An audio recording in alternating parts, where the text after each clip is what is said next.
नमस्कार, मैं हूं विशाल यादव। इन्हें मनुवादियों ने नीच और शूद्र कहा तो इन्होंने संविधान लिख दिया। इन्हें मनुवादियों ने अछूत कहा तो ये देश की सबसे बड़ी अदालत के सबसे बड़े जज बन गए।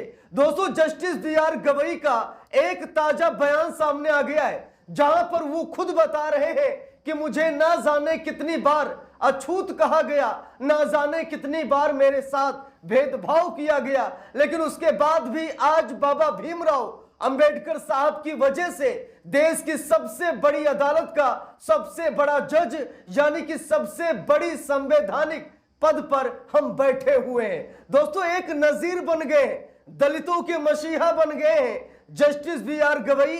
और जस्टिस बी.आर. गवई ने यह भी कहा कि अगर कार्यपालिका ढंग से काम नहीं करेगी तो कार्यपालिका को लाइन पर लाने का काम हम जरूर करेंगे। दोस्तों, ये मोदी सरकार और मोदी सरकार से जुड़े हुए लोग लगातार ये कह रहे हैं कि न्यायपालिका कार्यपालिका में दखल ना दे। मोदी सरकार में मंत्री किरण रिजिजू, यहां तक कि उपराष्ट्रपति जगदीप धनखड़, ये लोग लगातार ये कह रहे हैं कि कार्यपालिका में दखल ना दे न्यायपालिका, यानी कि कार्यपालिका मनमानी कर रही है तो उसे करने दो, उसे रोको मत। लेकिन जस्टिस बी.आर. गवई ने साफ साफ कह दिया कि ये देश किसी की मनमानी और किसी के फरमान से नहीं बल्कि बाबा साहेब के संविधान से चलेगा। और दोस्तों, एक बार फिर जस्टिस बी.आर. गवई ने साफ साफ कह दिया है कि कार्यपालिका के फेल होने पर हस्तक्षेप जरूरी है। देख लीजिए, सरकार जड़ से हिल गई है।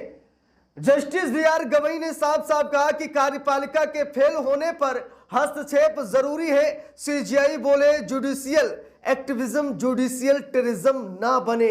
अब दोस्तों, यहां पर देखिए, जस्टिस बी.आर. गवई की इन बातों को सुनकर यह सरकार बिन पानी मछली की तरह तड़पने लगी है कि अब हम क्या करेंगे। सीजीआई बनने से एक दिन पहले जस्टिस बी.आर. गवई ने यह कहा कि ना तो मैं बिकने वाला हूं ना मैं झुकने वाला हूं, मुझे सरकार में कोई पद भी नहीं चाहिए, ना तो मुझे राज्यपाल बनना है और ना ही राज्यसभा का सांसद बनना है। मैं सीजीआई बना हूं तो सिर्फ और सिर्फ संविधान की सेवा करने के लिए। बस यही बात तो सरकार को पसंद नहीं आई। और दोस्तों, आज इसीलिए सीजीआई ऐसी बातें कर रहे हैं क्योंकि वो बिकने वाले नहीं है, झुकने वाले नहीं है। सीजीआई ने क्या कहा कि अगर कार्यपालिका ढंग से काम नहीं करेगी, अगर कार्यपालिका कार्य करने में फेल हो जाती है तो न्यायपालिका हस्तक्षेप जरूर करेगी। उपराष्ट्रपति धनखड़ को झटका लगा है। वो बार बार कहते हैं ना कि कार्यपालिका में दखल ना दे न्यायपालिका, लेकिन जस्टिस बी.आर. गवई ने कहा कि दखल ही नहीं बल्कि एक्शन भी लिया जाएगा। देखिए, यहां पर लिखा है, सीजीआई ने कहा कि न्यायिक सक्रियता बनी रहेगी, लेकिन कभी कभी जब सीमाएं लांघी जाती हैं और न्यायपालिका उन क्षेत्रों में प्रवेश करती है जहां उसे नहीं करना चाहिए, तब यह चिंता का विषय बन जाता है। अब दोस्तों, यहां पर कार्यपालिका को लेकर सीजीआई ने यह कहा कि कभी कभी ये लोग ऐसी लक्ष्मण लेकर लांघ जाते हैं जो इन्हें नहीं लांघना चाहिए, लेकिन जब ये लांघ जाते हैं तो न्यायपालिका को हस्तक्षेप करना पड़ता है। फिर न्यायपालिका इनको ढंग से सबक सिखाती है। देखिए, यहां पर लिखा है, सीजीआई बी.आर. गवई ने मंगलवार को कहा कि देश में न्यायिक सक्रियता की भूमिका बनी रहेगी, लेकिन इसे इतना नहीं बढ़ाना चाहिए कि यह न्यायिक आतंकवाद का रूप ले ले। देखिए, यहां पर लिखा है, चीफ जस्टिस ने स्पष्ट किया कि जब विधायिका और कार्यपालिका नागरिकों के अधिकारों की रक्षा करने में असफल रहती है तब न्यायपालिका को हस्तक्षेप करना पड़ता है, लेकिन इस हस्तक्षेप की सीमा और मर्यादा होनी चाहिए। बार एंड बेंच की रिपोर्ट के मुताबिक सीजीआई ने कहा कि न्यायिक सक्रियता बनी रहेगी, लेकिन कभी कभी जब सीमाएं लांघी जाती हैं और न्यायपालिका उन क्षेत्रों में प्रवेश करती है जहां उसे नहीं करना चाहिए, तब ये चिंता का विषय बन जाता है। चीफ जस्टिस ऑफ इंडिया ने यह भी कहा कि न्यायिक समीक्षा का उपयोग केवल विशेष परिस्थितियों में होना चाहिए। उन्होंने कहा कि यह शक्ति केवल तब प्रयोग की जानी चाहिए जब कोई कानून संविधान की मूल संरचना का उल्लंघन करता हो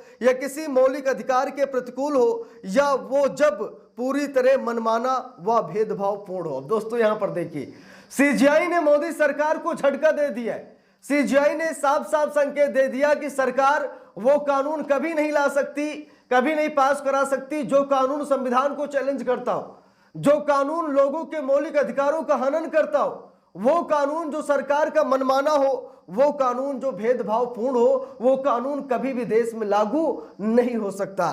देखिए लिखा है, अपने संबोधन में सीजेआई ने कहा कि एक समय था जब लाखों भारतीयों को अछूत कहा जाता था, लेकिन आज उसी समुदाय से आए व्यक्ति को देश की सर्वोच्च न्यायिक जिम्मेदारी मिली है, जो भारतीय संविधान की समानता की भावना का प्रत्यक्ष उदाहरण है। अब दोस्तों यहां पर देखिए, हम सभी को बताएं कि जस्टिस वी.आर. गवई उस समाज, उस समुदाय से आते हैं जिस समाज और जिस समुदाय को लंबे समय से प्रताड़ित किया गया, कभी नीच कहा गया, कभी शूद्र कहा गया और कभी अछूत कहा गया।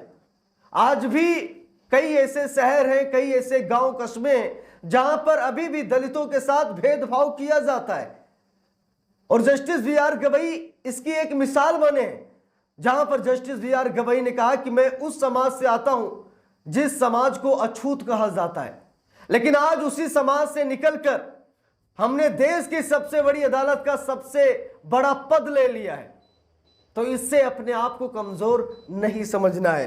देखिए लिखा है, उन्होंने कहा कि भारतीय संविधान उन लोगों की धड़कनों को संजोए हुए है जिन्हें कभी सुना ही नहीं गया। ये न केवल अधिकारों की रक्षा करता है, बल्कि उन्हें सशक्त करने, सुधारने और न्याय दिलाने के लिए राज्य को बाध्य भी करता है।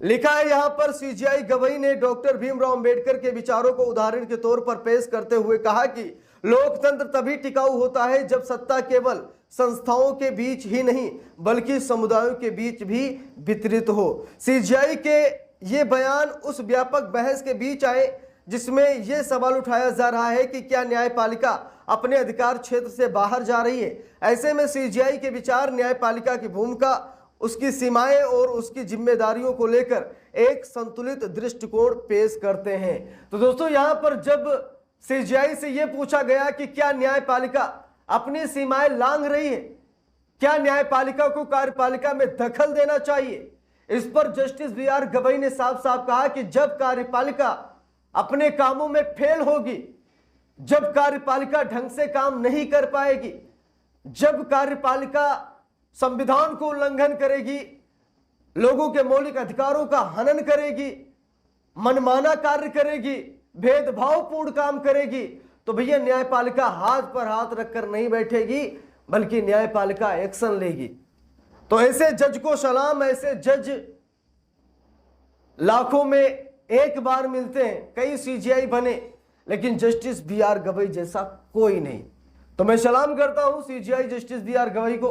बाकी आप सभी लोगों को क्या राय है कमेंट करके जरूर बताइएगा। वीडियो को लाइक शेयर, अगर चैनल पर नए हैं चैनल को सब्सक्राइब जरूर कीजिएगा, और जस्टिस वी.आर. गवई के लिए 2-4 शब्द जरूर लिखिएगा। मिलते हैं दूसरी वीडियो में, तब तक के लिए बहुत बहुत धन्यवाद।